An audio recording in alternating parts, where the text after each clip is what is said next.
यह जानू तू हमारा घरे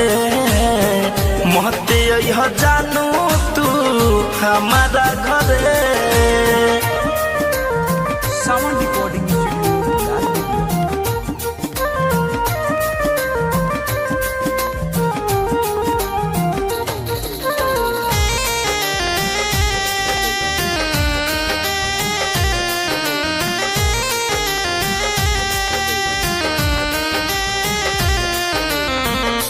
के वाला पी के पकारा गइल बाते हला भइल घर में राते मैला गलडाते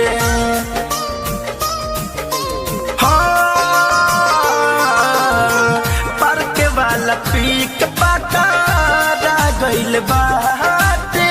हला भइल घर में राते मैला गलडाते हम कैद में बानी राजा हमरा के अब तू भूला जा हो हम कैद में बानी राजा हमरा के अब तू भूला जा तोरा नाम से मोरा भाई जारे मोहते आई सोना तू हमारा घरे मोहते आई राजा तू हमारा घरे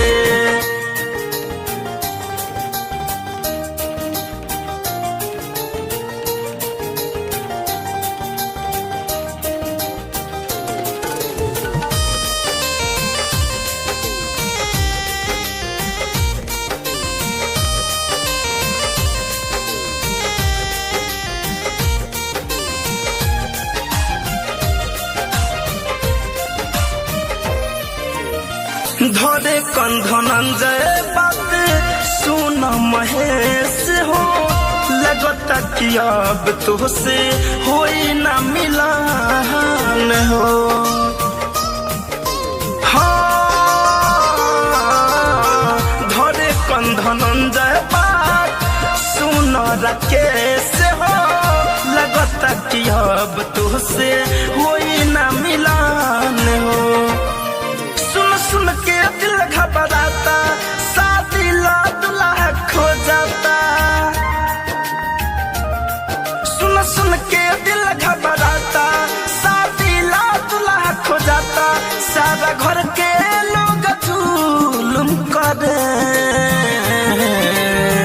महते यह जानू तू हमारा घरे महते यह सोना तू